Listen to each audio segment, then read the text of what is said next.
লড়াই। যদুদা, আরে ও যদুদা, কি ব্যাপার? কি সকাল পেরিয়ে দুপুর হতে চললো, কিন্তু এখনো এক কাপ কফিরও দেখা মিলল না। দিচ্ছি দাদা বাবু, এক্ষুনি করে দিচ্ছি। আরে খোকা বাবুরা যে, এসো ভিতরে এসো। দাদা বাবু ঘরেই আছেন। কি হয়েছে যদুদা, সব ঠিক আছে তো? তোমাকে চিন্তিত দেখাচ্ছে। না না, কিছু হয়নি, সব ঠিক আছে। এসো, তোমরা ঘরে এসো। আরে তোরা এসে গেছিস, আয় আয় আয়, বস। যদুদার কি হয়েছে গো, কেমন চিন্তিত দেখাচ্ছে? আমিও লক্ষ্য করছি, গতকাল থেকেই দেখছি ভীষণ অন্যমনস্ক থাকছে।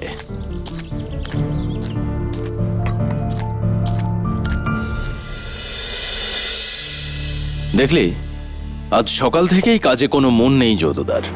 কি যে হয়েছে কে জানে। কেন, কি হয়েছে? কফি ঠান্ডা হয়ে গেছে নাকি? না, আমি সকালবেলায় প্রথম কফিটা চিনি ছাড়া খাই, আর সেটা যদুদা খুব ভালো করে জানে। কিন্তু এখন এই কফিতে এক গাদা চিনি দেওয়া রয়েছে। কিন্তু এরকমটা হচ্ছে কেন? নিশ্চয়ই কোনো বিষয় নিয়ে যতটা চিন্তায় আছে। সেটা একবার ডেকে জিজ্ঞেস করলেই তো হয়। যদুদা, ও যদুদা, এই এদিকে একটু এসো তো। আসছি দাদা বাবু, 1 মিনিট। বলুন দাদা বাবু। আমি নয়, তুমি বলো, কি হয়েছে তোমার? সকাল থেকেই দেখছি অন্যমনস্ক হয়ে আছো। তোজরাও তোমাকে দেখে চিন্তিত মনে করছে। আচ্ছা, কি ব্যাপার বলো তো যদুদা? না না, সেরকম কোনো ব্যাপার না। যদুদা, আমরা তো তোমার নিজেরই লোক, কোনো অসুবিধা হলে আমাদেরকে তুমি বলতে পারো। না, আসলে আমি বুঝতেই পারছি না যে কি বলবো। শোনো যদুদা, আমি জানি নিশ্চয়ই কিছু হয়েছে, আর যেটার জন্য তুমি এত চিন্তিত। কি হয়েছে এখন সেটাই বলো। আসলে আমাদের গ্রামে প্রতি বছর 2 বার কইরে ষাঁড়ের দৌড়ের প্রতিযোগিতা হয়। ওইখানকার লোকেদের চাষবাস ছাড়াও এটা একটা জীবিকার মাধ্যম। যাদের কাছে ষাঁড় আছে তারাই প্রতিযোগিতায় অংশগ্রহণ করে। দূর দূর থেকে এই প্রতিযোগিতা দেখতে লোক আসে। নিছক প্রতিযোগিতা বললে ভুল বলা হইবে। এক একটা ষাঁড়ের উপর বাজি ধরা হয়। যে ষাঁড় জেতে তার মালিকরে একটা বড় অঙ্কের টাকা পুরস্কার হিসেবে দেওয়া হয়। বা, এ তো ভারী মজার প্রতিযোগিতা। কিন্তু এটার জন্য তুমি চিন্তায় আছো কেন? গ্রামে আমাদের বাড়িতে আমার ছোট ভাই প্রতি বছর এই প্রতিযোগিতায় তার ষাঁড় নিয়ে অংশগ্রহণ করে। ওর ষাঁড়ের নাম শম্ভু। শম্ভুর নামে একটা রেকর্ড আছে। ও কখনো এই প্রতিযোগিতায় হারতো না, কিন্তু হঠাৎ কইরে গত 3টে প্রতিযোগিতায় খুব ভালো কইরে দৌড়াইলেও রেস শেষ হওয়ার আগেই কেমন জানি পাগলের মতো আচরণ করতে শুরু করে। অন্যদিকে সুইটে চলে যায়। ততক্ষণে পিছনের ষাঁড়গুলো এসে ওরে সারায়ে চলে যায়। এই জন্য ভাইয়ের অনেক টাকা ক্ষতি হয়ে গেছে। এখন কেউ শম্ভুর উপর আর বাজি ধরতে চায় না। এদিকে শম্ভুর বিশেষ পরিচর্যা, খাওয়া দাওয়ার জন্য লোক রাখতে হয়েছে। বাজার থেকে ধার করতে হয়েছে ভাইরে। এইভাবে চলতে থাকলে ভাইকে তো জমি বিক্রি কইরে ধার শোধ করতে হইবে। কিন্তু হঠাৎ শম্ভুর এমন কি হলো যে ও জিততে পারছে না? জানি না খোকা বাবু, খুব চিন্তায় আছি এই নিয়ে। যদি এইবারও শম্ভু প্রতিযোগিতায় হেরে যায় তাহলে হয়তো শম্ভুরে বিক্রি কইরা দিতে হইবে। কিন্তু যদুদা, তোমার কি মনে হয় শম্ভুর কি কোনো রোগ হয়েছে? পশুদেরও তো অনেক রকম অসুখ করে। না, ওরে ডাক্তার দেখানো হয়েছে, কিন্তু ডাক্তার পরীক্ষা করে দেখেছে, বলেছে শম্ভুর কোনো রোগ টোগ নাই। তাহলে কি শম্ভু খেলার মাঠে কোনো কিছুতে ভয় পাচ্ছে? সেটা হইতে পারে। না, যদি সেরকম হতো তাহলে তো প্রতিযোগিতা শুরুর আগে থেকেই ভয় পেত। শম্ভু প্রথমের দিকে স্বাভাবিকভাবেই দৌড়ায়, শেষে গিয়ে ও অন্যদিকে ছুটতে শুরু করে। তা তোমাদের এই প্রতিযোগিতা কবে শুরু হচ্ছে? এই তো আগামী পরশুদিন থেকেই। যদুদা, আমাদের নিয়ে যাবে তোমাদের গ্রামে? আমরা কোনোদিন এরকম ষাঁড়ের রেস দেখিনি। হ্যাঁ সত্যি আমরা কোনোদিন ষাঁড়ের রেস দেখিনি। তাই নাকি? তোমরা যাবা? তোমরা গেলে তো আমার খুব ভালো লাগবে। আমাদের ওইখানে অনেক বড় বড় মাঠ আছে, আম বাগান আছে, নদী আছে, নানান পাখি আছে। তোমাদের ওইখানে গেলে খুব ভালো লাগবে। ও কাশি মামা, নিয়ে চলো না গো যদুদার গ্রামে। দেখ বাবা, আমার তো হবে না। আমি আসলে কাল সকালে ট্রেনে শহরের বাইরে চলে যাচ্ছি। একটা ইম্পর্টেন্ট কাজ আছে, 3-4 দিন পরে ফিরবো। ও, তাহলে তো আমাদের যাওয়া হবে না। আর কি? আহা, তা কেন? আমি তো 3-4 দিন থাকবো না। সেই সময় যদুদা তো গ্রামের বাড়িতে যাবেই। তোরা যদুদার সঙ্গে চলে যা। হ্যাঁ, তোমরা আমার সঙ্গে চলো, কোনো অসুবিধা হইবে না। তোমাদের জন্য থাকা খাওয়া সব ব্যবস্থা হয়ে যাইবে। ঠিক আছে, তাহলে এখন আমরা বাড়ি যাই। বাড়ি গিয়ে বাবা মায়ের সঙ্গে কথা বলি। যদি রাজি হয়ে যায় তাহলে কালকে আমরাও রওনা দেব।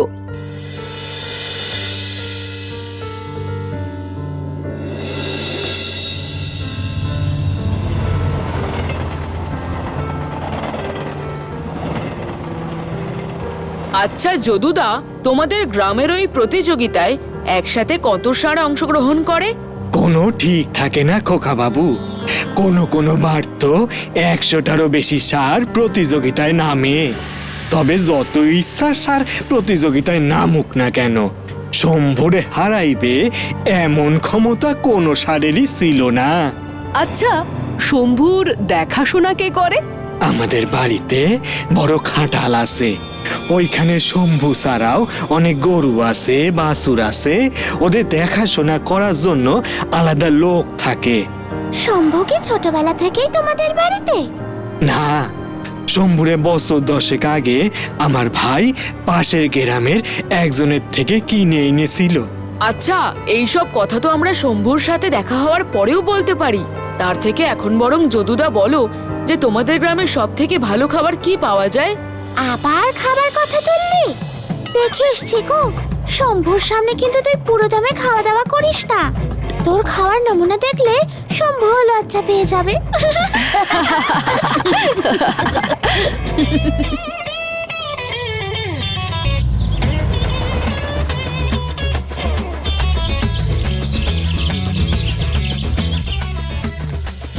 চলো তোমরা ভেতরে চলো। এই তো বৌমা এসে গেছে। আচ্ছা, পরিচয় করাইয়ে দি। এটা হচ্ছে আমার বৌমা, মানে আমার ভাইয়ের বউ। নমস্কার। আর বৌমা, এরা হচ্ছে দাদা বাবুর ভাইগনা ভাইগনি। ওরা সবাই খুব বুদ্ধিমান। একসঙ্গে মিলে অনেকগুলো রহস্য সমাধান কইরেছে। ওরা আমাদের গ্রামের ষাঁড়ের প্রতিযোগিতা দেখতে এসেছে। এই কদিন আমাদের বাড়িতেই থাকবে। খেয়াল রাখো, ওদের কোনো অসুবিধা যেন না হয়। না না, একদমই নয়। আমি কোনো ত্রুটি রাখবো না। আরে না না, খামোখা ব্যস্ত হবেন না। যদুদার বাড়ি মানে এটা আমাদেরই বাড়ি। তাই আমাদের কোনো কিছু দরকার হলে নিজেই চেয়ে নেব। ও সব নিয়ে ভাববেন না। ঠিক আছে, তোমরা ভেতরে এসে বসো। আমি ততক্ষণ তোমাদের জন্য জলখাবারের ব্যবস্থা করছি।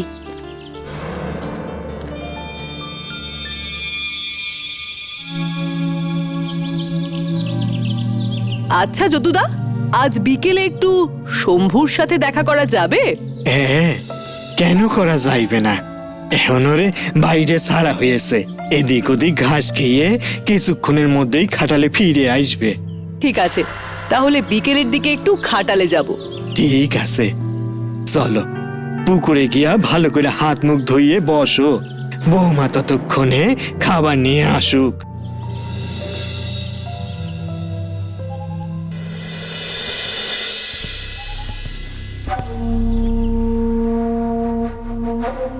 এই দেখো, এই হচ্ছে শম্ভু। ওর শরীর দেখে তো কোনোভাবে মনে হচ্ছে না যে ওর কোনো শারীরিক রোগ আছে। তবে যদুদা, আমাকে একটা কথা বলো তো, শম্ভু কি এভাবেই খুব সহজে যে কারোর বশ মেনে যায়? আসলে শম্ভু খুব শান্ত প্রকৃতির। ওরে একটু কেউ আদর করলেই ও যে কারো বশ মেনে যায়। ওর দেখাশোনা কে করে? বিজয় দেখাশোনা করে। ওই তো বিজয়, দাঁড়াও ডেকে দিচ্ছি। বিজয়, আরে বিজয়, এদিকে আয় তো। হ্যাঁ বলো যদু কাকা। বিজয়দা, তুমি নাকি অনেক দিন ধরে শম্ভুর দেখাশোনা করছো? হ্যাঁ, যবে থেকে শম্ভু এ বাড়িতে এসেছে তবে থেকে আমি ওর দেখাশোনা করি। তা কি মনে হয় কালকের প্রতিযোগিতায় শম্ভু জিততে পারবে? হ্যাঁ, নিশ্চয়ই জিততে পারবে। ঠিক আছে, তাহলে কালকে খেলার মাঠেই দেখা হচ্ছে। চলো যদুদা, বাড়ির দিকে যাওয়া যাক। হ্যাঁ চলো।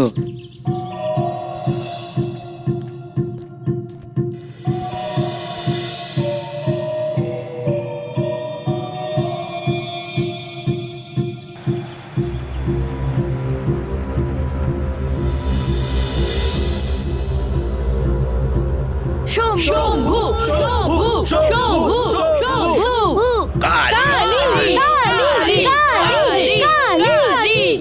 শম্ভু শম্ভু শম্ভু, এবার তোকে জিততেই হবে, জিততেই হবে শম্ভু।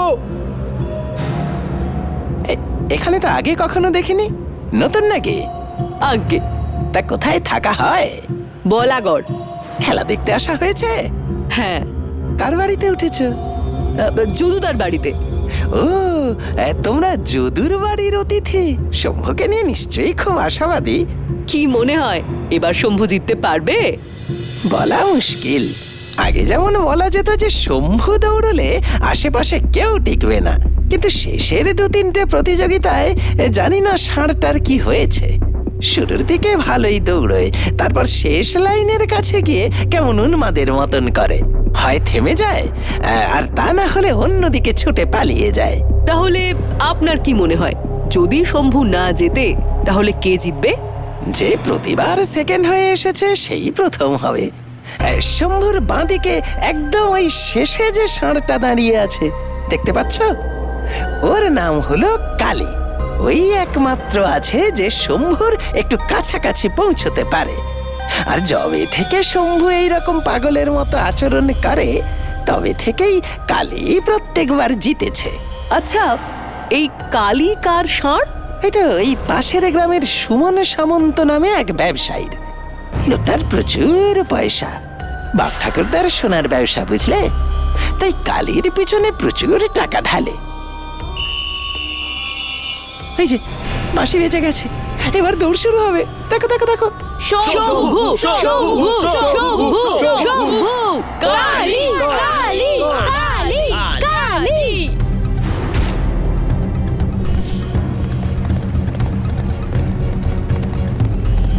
শম্ভু, শম্ভু, শম্ভু, শম্ভু, শম্ভু।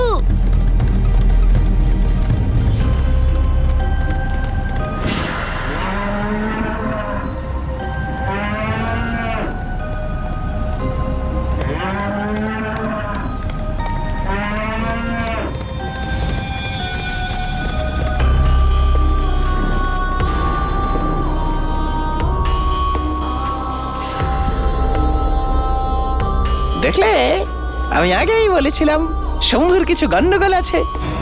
এই ষাঁড় এইভাবে গোহারা হেরে যাওয়ার মতো নয়। ঠিক শেষ লাইনের কাছে গিয়ে জানি না কি হয়ে যায়। এর মালিক আর মনে হয় না কোনোদিনও জিততে পারবে বলে। দেখলে দেখলে, এবারও সেই একই অবস্থা। এইবারে কি হইবে বলো তো? শম্ভুরে রাখতে আর তার দেখাশোনা করতে তো কম পয়সা খরচ হয় না। তার উপর যদি এইভাবে হেরে যায় তাহলে ওরে বিক্রি করে দেওয়া ছাড়া উপায় থাকবে না। যদুদা, আমাকে একটু শম্ভুর কাছে নিয়ে যাবে? এখন আর শম্ভুর কাছে গিয়ে কি করবে? প্রতিযোগিতা জিতে সাবাসি দেওয়ার মতো কাজ তো সে করে নাই। কিছু তো গন্ডগোল আছে। খুব ভালো করে দৌড়ানোর পর ফিনিশ লাইনে গিয়ে কেন শম্ভু থেমে গেল, আর তারপর অন্যদিকে ছুটে পালিয়ে গেল কেন? যদুদা চলো না। ঠিক আছে, চলো।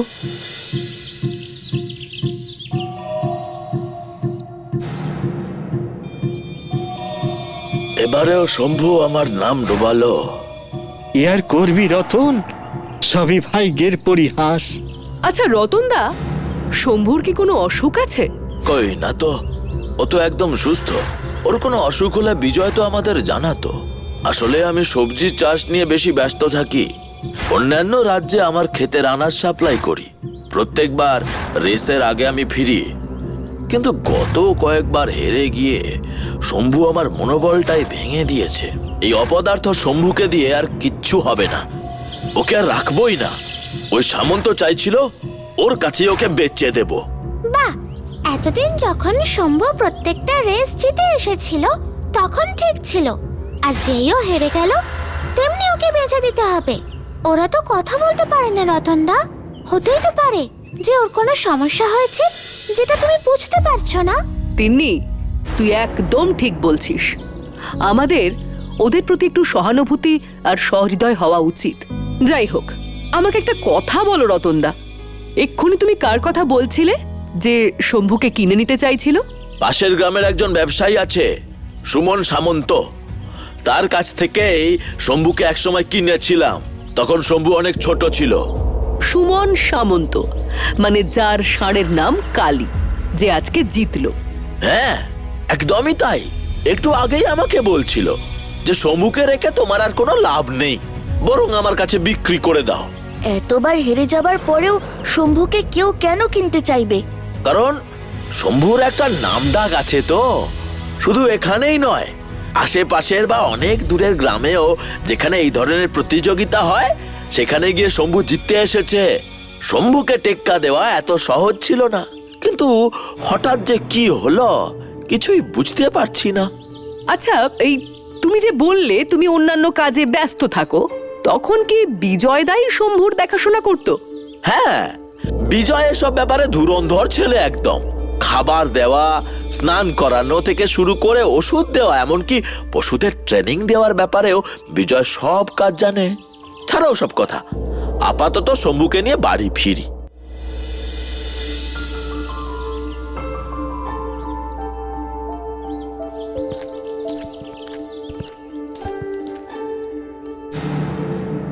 আচ্ছা চিকু, তুই টর্চটা এনেছিস তো?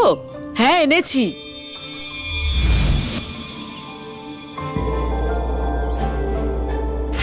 রতনদা আর বিজয় তো বলল শম্ভুর কোনো অসুখ নেই। হ্যাঁ, তাই তো বলল। ডাক্তারও ওকে ফিট সার্টিফিকেট দিয়ে রেখেছে। তাহলে ওকে ইঞ্জেকশন দেওয়া হয় কেন? এই দেখ, এটা ইঞ্জেকশনের দাগ, আর এই দাগ দেখে মনে হচ্ছে যে এটা আজকেই দেওয়া হয়েছে। তোজো, শুধু ওখানেই নয়, এপাশেও ইঞ্জেকশনের দাগ আছে। এতগুলো ইঞ্জেকশনের দাগ, অথচ সবাই বলছে শম্ভুর কিছুই হয়নি। তাহলে এতগুলো ইঞ্জেকশনের দাগ কি করে? কে দেয় শম্ভুকে ইঞ্জেকশন?